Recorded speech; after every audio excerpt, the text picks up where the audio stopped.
Hi mga beshi! Another day, another gala for us. For today's video, dadalhin namin kayo dito sa bagong tuklas na cozy spot dito sa Sagada. Ang Sagada Cellar Door.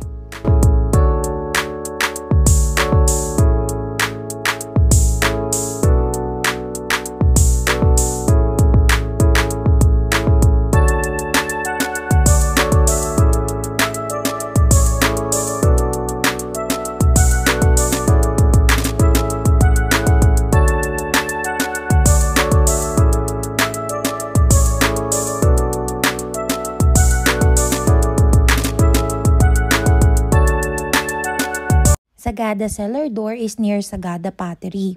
You have the option to walk from the main road or bring your private vehicle since they offer parking. And once you're in, you will see this very big space where you can just, chill with your friends. Sagada Cellar Door is famous for their crafted flavored beers na napakasarap talagang partneran ng kanilang ino-offer na sausages and tapa. Sir, Yes. yan lang po yung menu nyo. Wala po kayong food.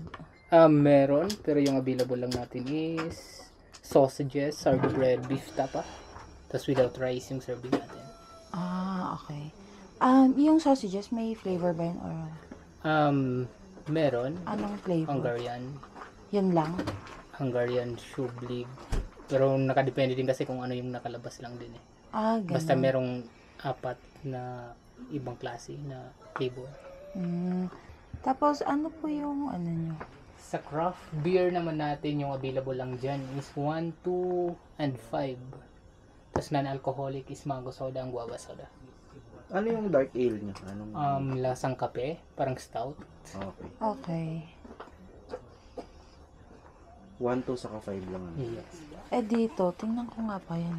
Cocktail, yung available lang naman natin is Rum Alexander, 2 coffee, rum tea.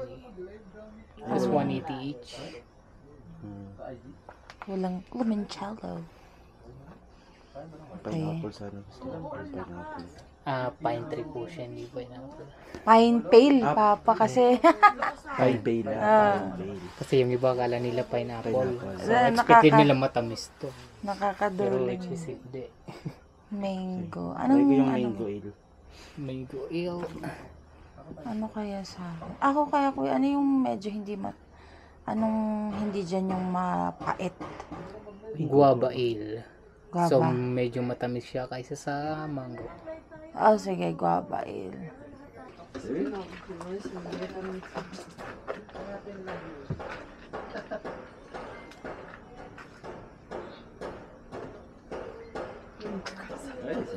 Guava ale.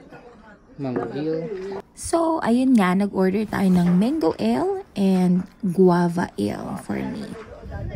Yan, try na natin to. Tikman. Alin dyan yung guava? Akin to. Ito yung mango. At ayun nga, hindi kasi ako fan ng beer kasi napapaitan ako. Pero this is much better compared to a regular beer kasi nga, sabi ni Kuya, yung tama yung sinabi ni Kuya, medyo matamis-tamis siya.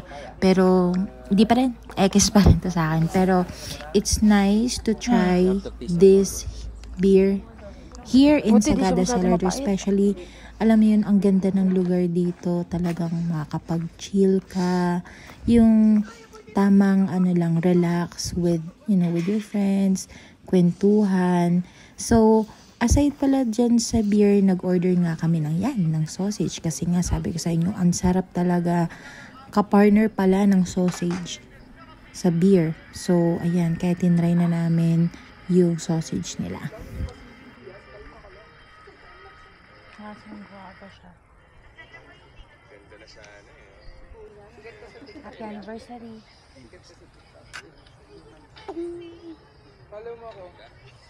And yes, tama kayo nang narinig. This Sagada trip is also an anniversary trip for us ng aking hubby. Anniversary as magjowa, but not the wedding one. So, ayan, kaya dito kami. Just time for us, alone, kaming dalawa lang, yung date, eme, ayun na, kinigawig.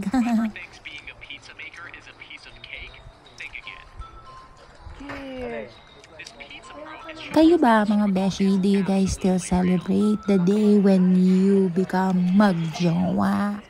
Kasi kami ito, we're still celebrating after how many years? I think 11 years. So, ayun, tapos na kaming mag-date ko, no? So, uwi na kami. See you on the next video.